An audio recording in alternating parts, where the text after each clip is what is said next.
Sir, can you tell us what would be the total loss of life to the Pakistan Army in both Army and Air Force attacks, sir?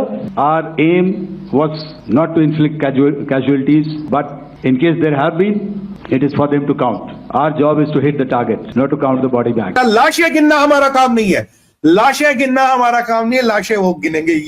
ये जो दबंग वाला style है ना, ये जो style है, लाशें गिनना हमारा काम नहीं है, लाशें वो गिनेंगे, लाशें बिछाना हमारा काम है, लाशें गिनना पाकिस्तान का काम है। इंडिया रेलिवेंट दुनिया में होता जा रहा है, नॉट ओनली उसकी साइज की वजह से, लेकिन उसके फुटप्रिंट दुनिया में बढ़ रहे हैं और इंडिया दुनिया में मैटर करता जा रहा है। 1, 2, 3, 4, 5 शहीद। ये सीज फायर के बाद हमारे लाइन ऑफ कंट्रोल के करीब हमारी सिविलियन आबादी का इतना नुकसान हुआ है। कश्मीर की बात नहीं है, पूरे भारत में अगर कहीं भी टेररिस्ट अटैक किया गया, मैं पाकिस्तान को मिट्टी में मिला दूंगा। अगली बार मुझे रोकने की कोशिश मत करना। शुरू से ये सोचते हैं कि इंडिया का जो अपना रकबा है, आबादी है, साइज है, स्टेचर है, इकोनॉमी है, इन चीजों को सामने रखते हुए उसको उसका मकाम देना चाहिए। न्यूक्लियर पावर कंट्री में जाके इतने बड़े ऑपरेशन करने वाला, मुझे बताइए भारत के अलावा किसकी छाक है आज तक?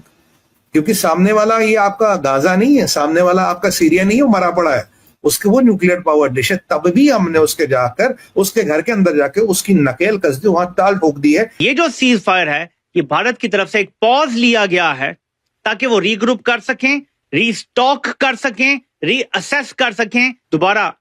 जय हिंद दोस्तों, जब राजीव गई जी से पूछा गया कि कितने लोगों की और कितने फाइटर जेट खात्मा किए हैं भारतीय एयरफोर्स और आर्मी ने, तो उनका जवाब था कि लाशें गिनना हमारा काम नहीं है, लाशें बिछाना हमारा काम है।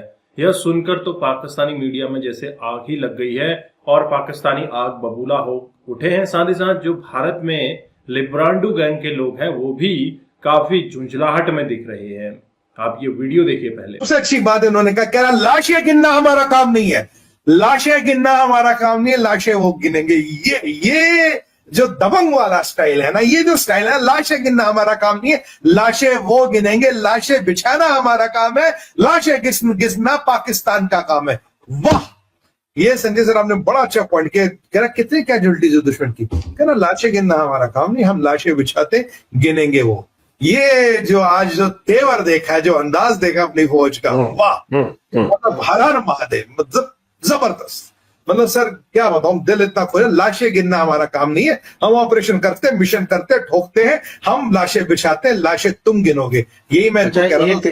एक बात और भी कही, जब वो डाउन जेट गिराने की जब बात हुई थी, तब जो वर्ड यूज किया था वो ये था कि India definitely down a few hitech Pakistani fighter jets.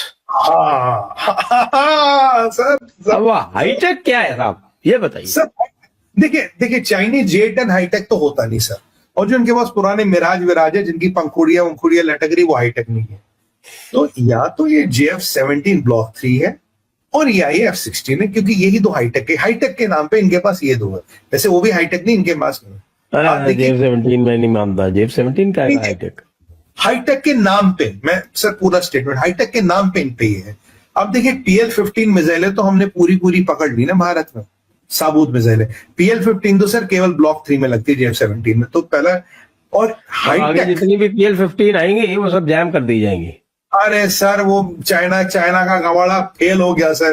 कहते थे मार्क 5 पे चलती है, 400 किलोमीटर चलते, करती है, वो करती है, EVV रडार है, बियॉन्ड विजुअल रेंज रडार है, 2-वे डाटा कॉम है। हमें क्या क्या पता था, चीन है तो वही निकला फुक्की बम।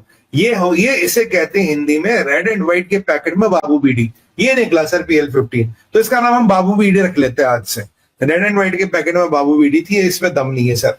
अच्छा, ये जो अब जो हाईटेक हो सकता है, ये F-16 भी हो सकता है, क्योंकि अगर वाकई में कोई इनके पास जिसको हाईटेक, जो इनके पास है, अगर कोई हाईटेक की श्रेणी में आएगा तो F-16 आएगा। और मैं हमेशा से मानता था ये JF-17 को लेके यहां आने की हिम्मत नहीं करेंगे। अगर ये भारत में घुसने की कोशिश करेंगे, उनका जो दमदार जहाज है वो F-16 ही है। और अगर साहब की बात सुने, एयर मार्शल साहब की बात, वो कह रहे हैं भाई हाईटेक जहाज को गिरा। आपने बहुत सही पॉइंट पकड़ा सर। तो हाईटेक बाद जहाज 80% 70% पॉसिबिलिटी है F-16, उसके बाद है JF-17। और उन्होंने बोल दिया कि अगर भारत ऐसे ही हमारे यहाँ पर एयर बेसिस को हमारे न्यूक्लियर एसेट्स को अगर डिस्ट्रॉय करता रहा तो हम एक डिफेंस लेस स्टेट बन जाएंगे। यहाँ पर टीटीपी बीएलए ऑलरेडी हमारी नाक पे दम किया हुआ है। जो हमारी न्यूक्लियर एसेट्स हैं हम उसे भी डिफेंड नहीं कर सकते, ये टेररिस्ट ग्रुप्स के हाथ में चली जाएंगी। आप उसके बाद हमें दोषी नहीं ठहरा सकते, और अगर ये हुआ तो Pakistan will not be responsible और ये भारत रिस्पॉन्सिबल होगा। दूसरी बात, शहबाज शरीफ ने ये बोल दिया कि अगर टेररिस्ट के पास जाएगी तो ये सारे के सारे जो हमारे न्यूक्लियर बॉम्ब्स हैं ये तालिबान और टीटीपी के हाथ में लग जाएंगे। और आपको मालूम है कि जो टीटीपी और तालिबान है इनसे अमेरिका डरता है, यानी कि ये नॉन वेस्टर्न नेशंस के एक अलार्म, एक घंटियां इनके कानों में बजनी शुरू हो जाती हैं। और आपको ये भी पता है कि तालिबान के आज की डेट में जो रिलेशनशिप्स हैं वो भारत के साथ बहुत ही ज़्यादा स्ट्रांग होते जा रहे हैं, और ये जो सिचुएशन है ये बहुत ज़्यादा कॉम्प्लिकेटेड भी होनी शुरू हो गई। As a result of all this, ये जो आपको दिखता नहीं है जो इंटरवीन किया है, 2 दिन पहले बोला कि हम इंटरवीन नहीं करेंगे और 2 दिन के बाद घंटे घंटे बाद फोन आ रहा था कि अब इनको इंटरवीन करना पड़ा। और इन्होंने पाकिस्तान को पहले फोन किया, भारत को नहीं किया दोस्तों, पाकिस्तान को फोन किया। तुम व्हाइट झंडी लेके खड़े हो जाओ, तुम बोल दो हम बातचीत करने के लिए तैयार है। पाकिस्तान का जो डीजीएमओ था उसने कांटेक्ट किया इंडियन डीजीएमओ को और रिक्वेस्ट किया सीज फायर के लिए। और इसके बाद एक ही काम हुआ कि कॉल्स आनी शुरू हो गई यूएस ऑफिशियल्स की, जेडी वैंस, मार्को रूबियो, सब ने प्रधानमंत्री मोदी को फ़ोन किया। मोदी जी ने फ़ोन उठाने से इनकार कर दिया। उन्हें मालूम था कि ये अब मुझे युद्ध को रोकने के लिए बोलेंगे। फ़ोन उठाया हमारे जयशंकर जी ने, और हमने एक ही बात बोली कि वी विल नॉट स्टॉप, क्योंकि वो वहाँ से रुक नहीं रहे हैं। अमेरिका ने बोला कि पाकिस्तान रुकने के लिए तैयार है, आप उनका फ़ोन उठा लीजिए, बात कीजिए, they are ready for a truce. तो दोस्तों, जिस तरह से पाकिस्तान धमकियां दे रहा था, गिदड़ भक्की पाकिस्तान की आ रही थी, तो पाकिस्तान को नेस्तनाबूद कर दिया गया है। और पाकिस्तान के दिल में जो हमेशा ये हम एक एटमी पावर है, न्यूक्लियर पावर है बोलते थे, आज वही न्यूक्लियर पावर इनके अंडरग्राउंड गोडाउन्स में ही लीक हो रहे हैं।